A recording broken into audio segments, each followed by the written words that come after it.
It started with a cup of coffee that should have meant nothing.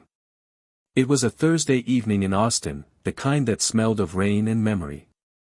The cafe was nearly empty, just me, the hiss of the espresso machine, and a couple of college kids hiding from the downpour. I just finished wiping down the counter when the bell above the door chimed. For a second, I thought I saw a ghost. Emily stood there, framed by the storm outside, her hair darker than I remembered, her coat too fine for this neighborhood. The last time I'd seen her, she'd slammed my front door so hard the glass cracked. That was 6 years ago. She smiled, but it didn't reach her eyes. "Hi, Dad." My hand froze halfway to the rag. "Emily." She looked around the cafe, the old wooden tables, the family photos on the wall, the jar of sugar packets with fading labels. "You kept it just like before." I nodded. "Some things don't need changing." I poured her a cup without asking.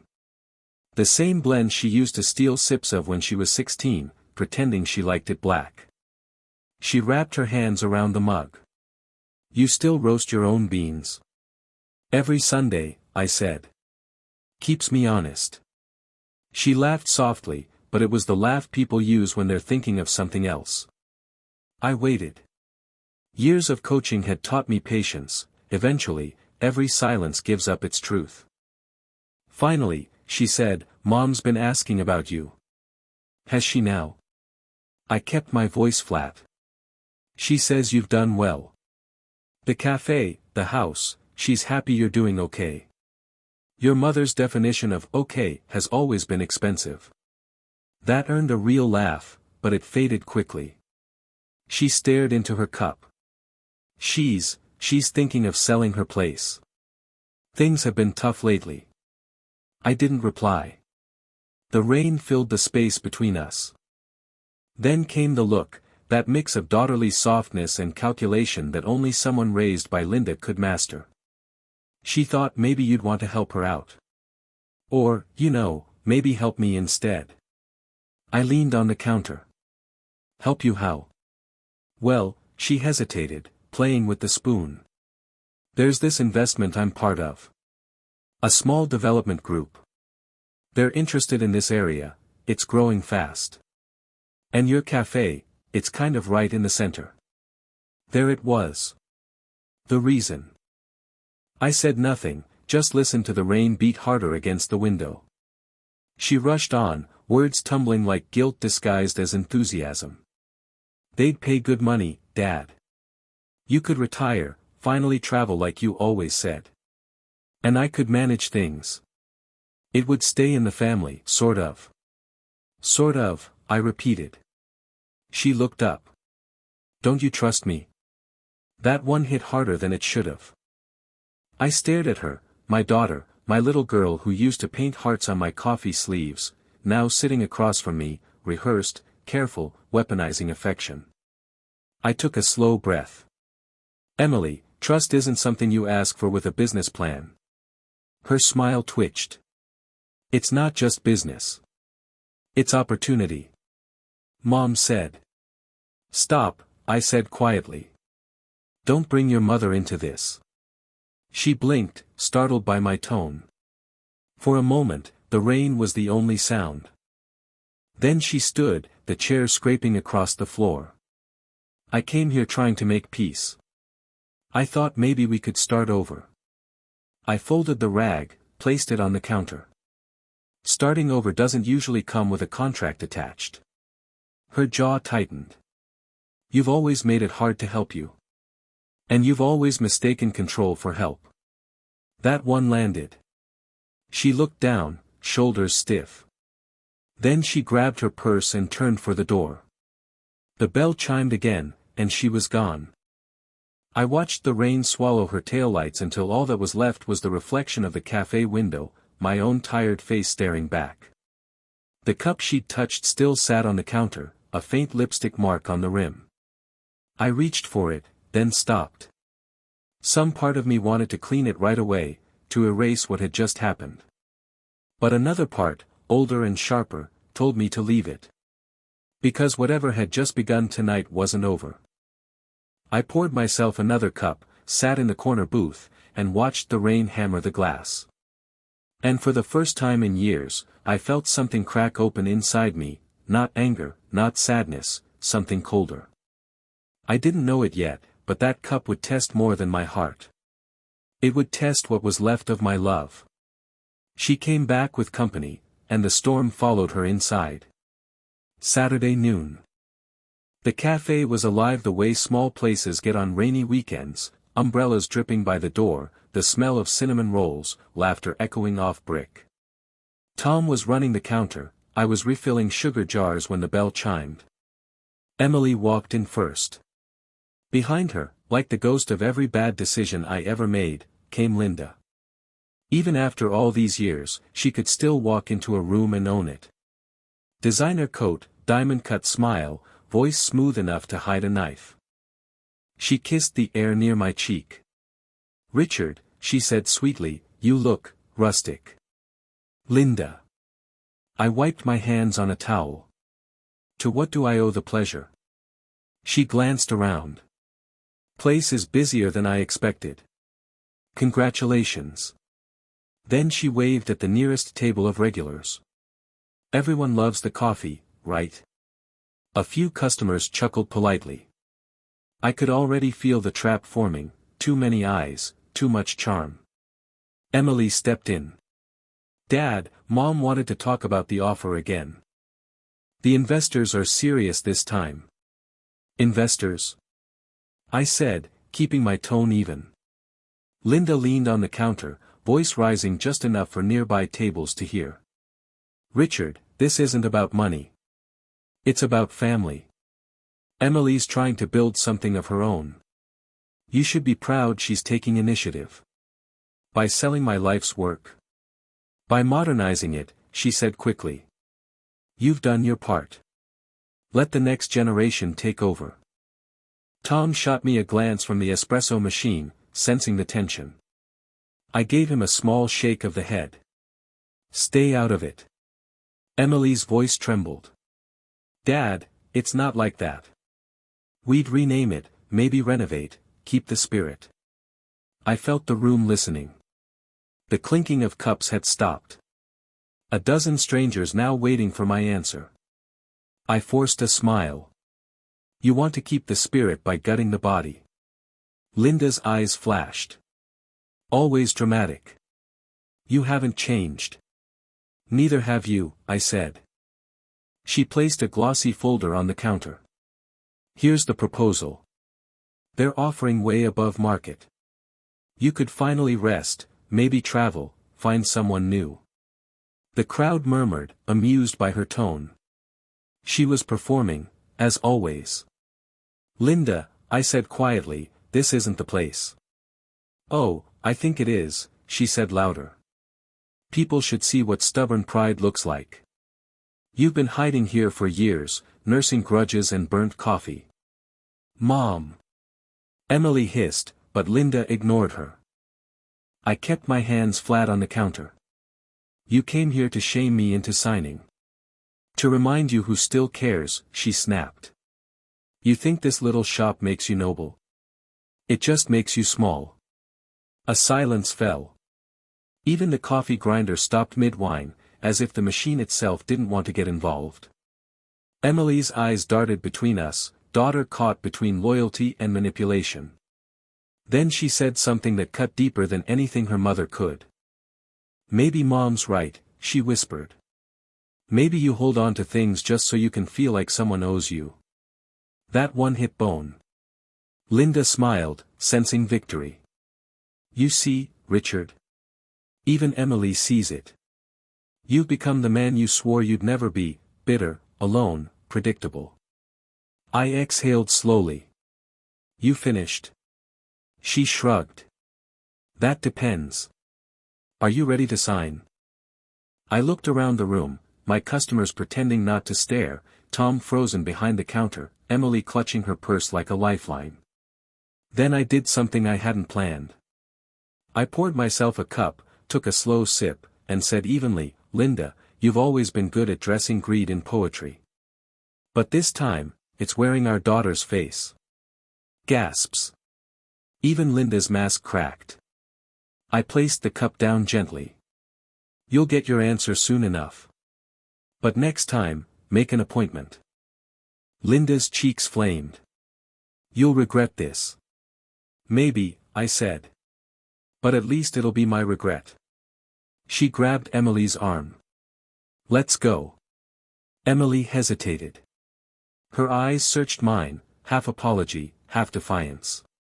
Then she turned and followed her mother out into the rain. The door closed behind them. The cafe stayed silent until Tom cleared his throat. Want me to post a "closed for private events" sign? I nodded. My voice came out rough. Yeah. For the rest of the day. When the last customer left, I sat at the corner table where Emily once did her homework.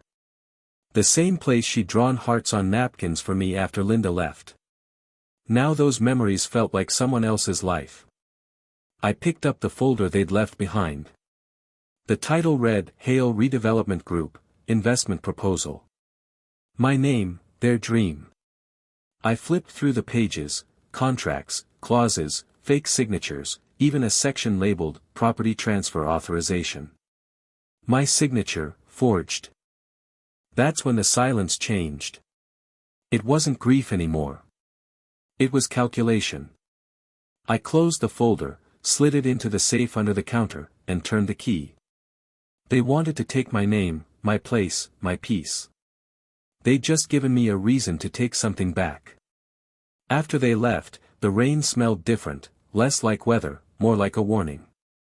I locked the door, turned the sign to closed, and sat in the window booth with the folder under my palm. The paper felt thin and dangerous.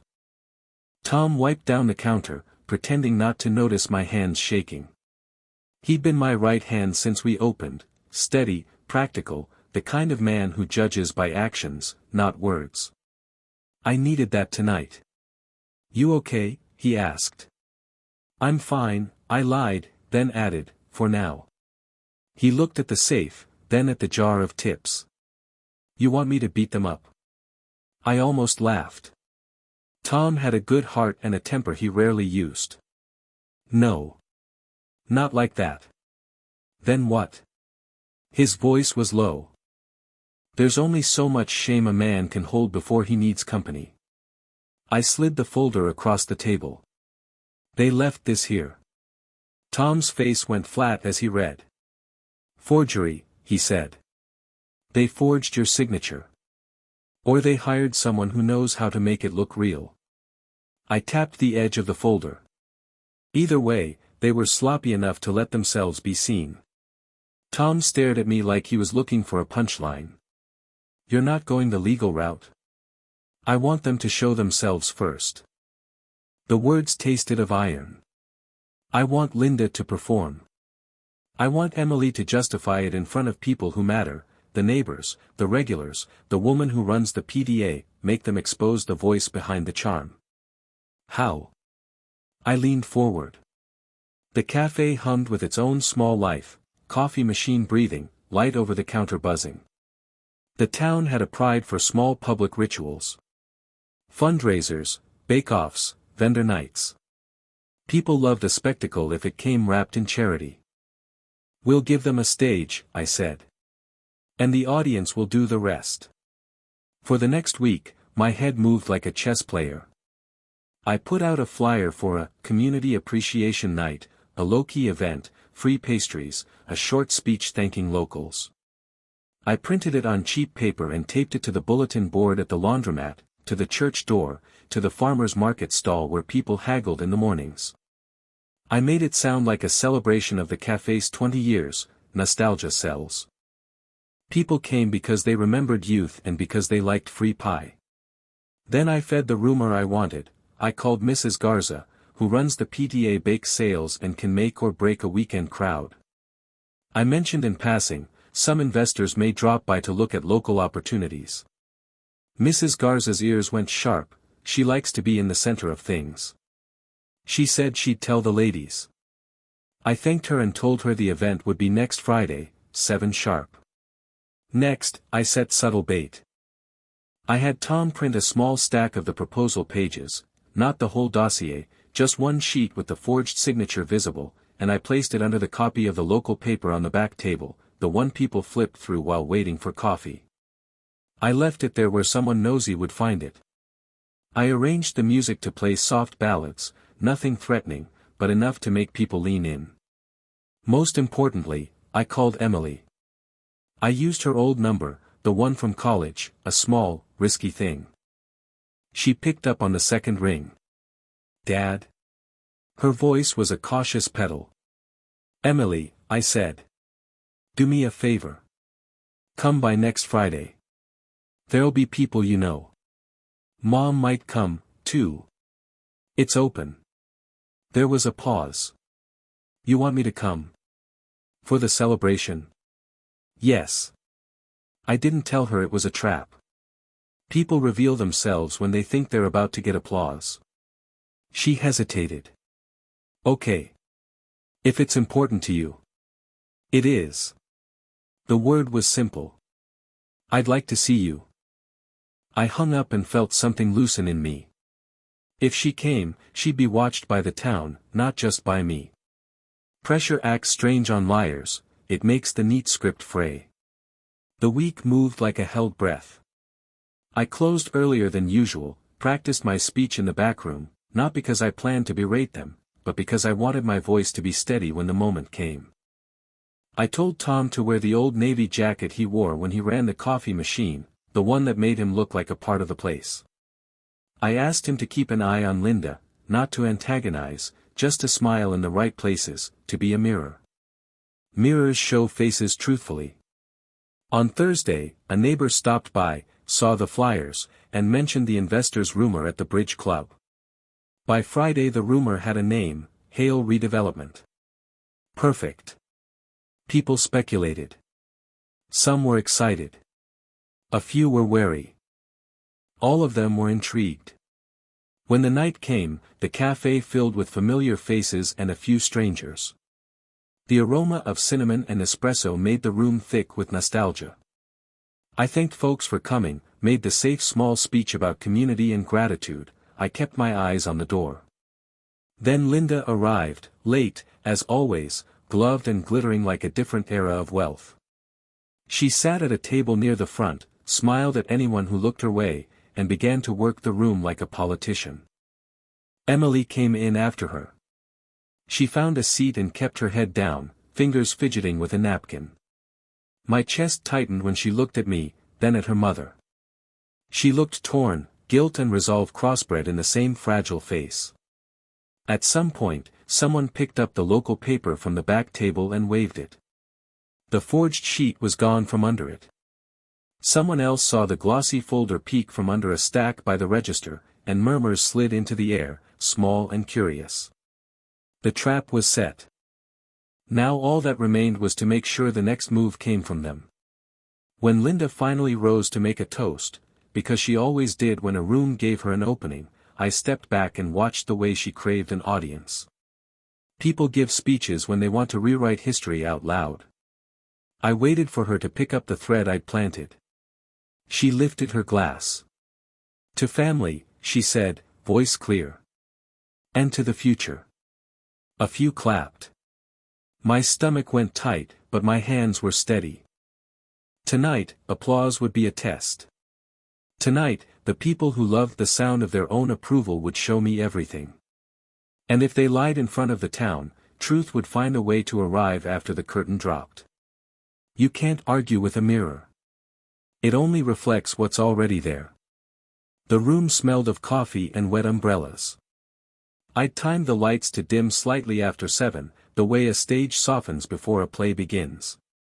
My speech ended, polite applause rippled, and I stepped aside. Linda took the cue. She rose, radiant, wineglass glinting under the pendant lamps. "Before we finish," she said, "I'd like to thank Richard for building this wonderful café, and for agreeing to pass the torch to the next generation." A murmur ran through the crowd. I said nothing. Tom leaned against the counter, arms crossed, pretending to watch the espresso machine.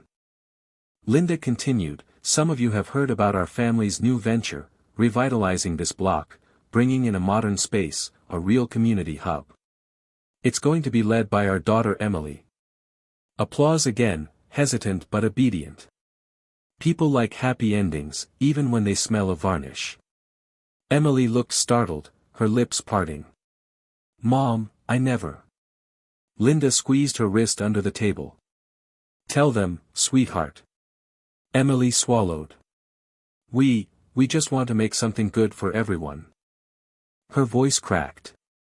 Dad deserves to relax. Linda beamed. See? She's so thoughtful. I took a sip of coffee and let the pause stretch. Then, calm as confession, I said, you might want to show them the paperwork. People like to know what they're applauding. Linda froze. What paperwork? The redevelopment agreement, I said. The one with my signature. Someone near the window whispered, is that true? I walked behind the counter, opened the safe, and set the folder on the table between the coffee cakes and raffle tickets. Every eye followed it. Here it is, I said. Why don't you explain how my name ended up here before I saw it? Emily's breath hitched. Dad, please. Go on. I slid the top page toward her. The ink still fresh. Linda recovered first. Richard, this is ridiculous. We had your verbal consent. Verbal consent doesn't come with forged handwriting. My tone stayed even, almost gentle. I turned the page so the signature faced the crowd. Does this look like something I'd sign in cursive? I print my name. Always have. People murmured. Mrs. Garza's voice sliced the air, that looks copied. Linda's mask wavered. She tried to laugh. Oh, come on. He's always been dramatic. Maybe he's forgotten. I leaned on the counter. Linda, we both know what forgetting looks like. This isn't it. Emily's hands trembled. Mom, you said. Quiet, Linda hissed. But it was too late. Tom, bless him, chose that moment to roll out the old TV he used for movie nights.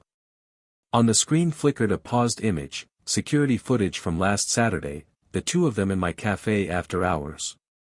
The motion sensor had caught it perfectly, Linda bent over the counter, Emily passing papers. Gasps broke through the room. Linda spun toward me, voice shrill. You recorded us? Security cameras. Same ones we installed when you said I was paranoid. I nodded toward Tom. Go ahead. The footage played, just 30 seconds, enough to show the handoff, the forged sheet sliding under the pen. Then silence.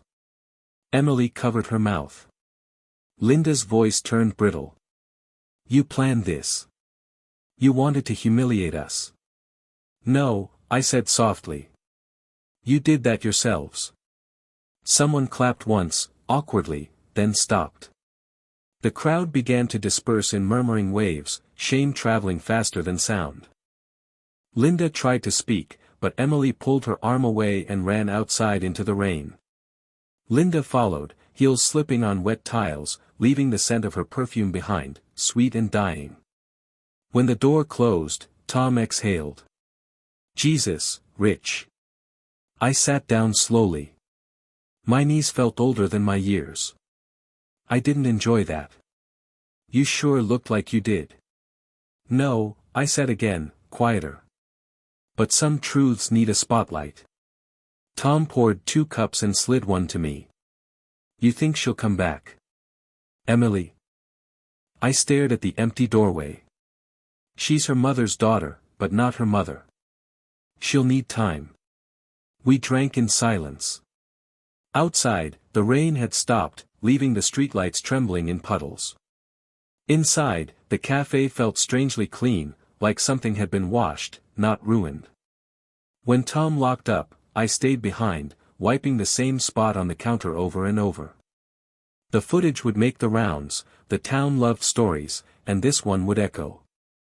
Not loud, but long. I poured the last cup of the night and raised it toward the empty window.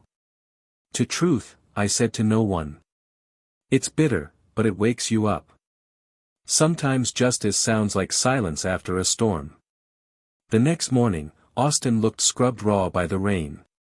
Sunlight hit the cafe windows like apology, but I wasn't buying it. News travels fast in small towns, faster than reason, slower than shame. By 8 a.m., half of South Congress already knew about the Hales family spectacle. Linda hadn't called. Emily had. Her name lit my phone while I was refilling the pastry case. I let it ring twice before I answered. "Dad," she said, voice tight, brittle. "Can we talk?" "I'm at the cafe." "I know. I'm outside." I looked up. Through the glass, she stood on the sidewalk, arms folded, eyes hidden behind sunglasses though the sky was still gray. She came in like she owned the air, the same way her mother always had. I poured her coffee without asking. "Same blend. Maybe it'll taste honest this time." She didn't sit. "You set us up." I let the truth walk into a room full of people. "That's not setup, that's daylight. You humiliated us." "You humiliated yourselves," I said. "All I did was open the curtains." She took off the glasses. Her eyes were red, but not from guilt. "Do you have any idea what this did to me? To Mom? I've spent half my life cleaning up after what your mother does to people. Maybe she just wanted to fix what you broke." I laughed, short, hollow. "By stealing it?" "It's not stealing if it's ours too," she snapped. "You think this cafe is sacred because you built it with your hands? Mom helped.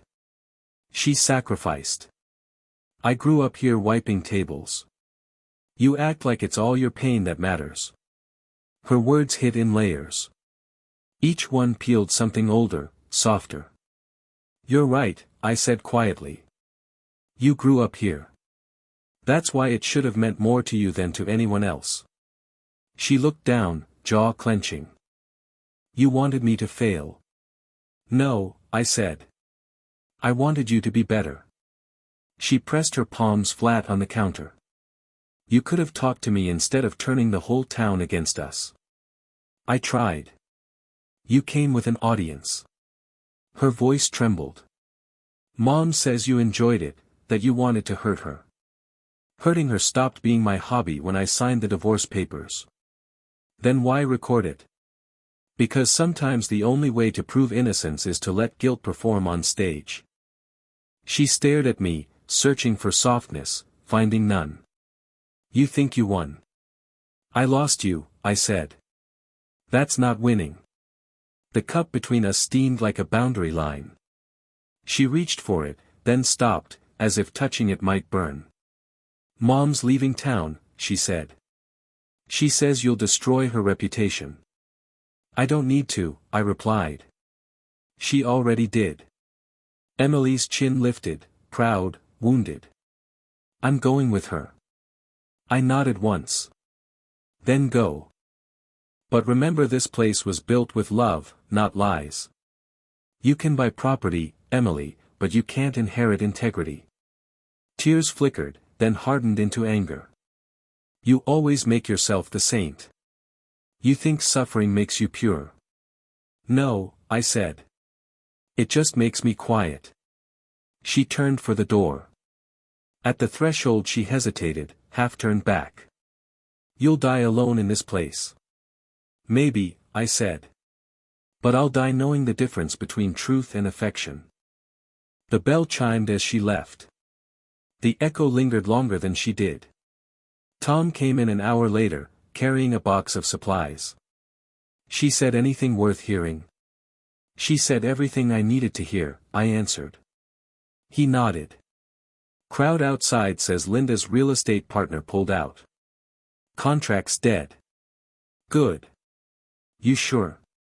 "Thought you wanted revenge." "I wanted clarity," I said. "Got it. That's enough." We worked in silence the rest of the morning. Around noon, I found the cup Emily had touched, same one from the first night. Her lipstick mark was gone now, washed away by steam and soap, leaving only the faint scent of roasted beans. I dried it carefully and set it on the top shelf, far from reach. Not a trophy, not a relic, just a reminder of how easily warmth turns to fire. Outside, traffic moved slow under the clean sky. I unlocked the door and flipped the sign to open. When the next customer came in, an old man with a cane who always ordered 2 muffins but only ate 1, I smiled and poured him coffee. "Morning," he said. "Heard you had quite a show here last night." "Yeah," I replied. "Family reunion." He chuckled. "Everything okay now?" I looked at the sunlight crawling across the counter and said, "It's honest." That was enough. Revenge doesn't heal you. But it can clear enough space for peace to find the door. The café smelled of fresh beans and rain-dried wood. 1 week had passed since the night of the truth. The town had already moved on to other gossip, a new bakery opening, a mayoral rumor, and my name had quietly slipped from their mouths. That's how peace comes here, not as forgiveness, but as forgetfulness. I came in early every morning now. The light at 6 had a cleaner color, like the world had been rinsed. I'd open the windows, let the air roll through, and listen to the street wake up, engines, birds, the faint hum of Austin before caffeine. Tom handled most of the rush these days. I'd sit by the window booth with a notebook, writing inventory lists that didn't need writing.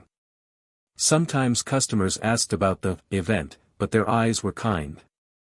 I'd just smile and say, "Family teaches you recipes and lessons, some sweeter than others." That usually ended the conversation. The shelves behind the counter looked almost new after the cleanup. On the top one sat the cup Emily had once used, plain white porcelain, no cracks, no stain. I kept it there not as a wound but as a marker, proof that love, once tested, doesn't always break, sometimes it just changes shape. Around noon that Friday, a postcard arrived, no return address, just a line written in a hand I'd know anywhere. "I'm sorry for how it happened. I'm not ready to talk, but I remember the smell of coffee. E." I read it twice, then set it by the register where sunlight hit the ink until it gleamed. Tom saw it and raised an eyebrow. "From her?" "Yeah. You gonna write back?" "Maybe," I said. "When I've got something worth saying." He nodded and went back to grinding beans. The sound filled the quiet like a heartbeat. That evening, when the last customer left, I locked the door, poured a single cup, and stepped outside. The sky was wide open, orange, forgiving. Across the street, puddles still caught pieces of light like small mirrors. I took a sip. It was hot, bitter, and good. I thought about Emily somewhere on the road with her mother, maybe replaying that night in her head, maybe hating me, maybe starting to understand. Either way, she'd find her own truth eventually. I didn't need to chase it anymore.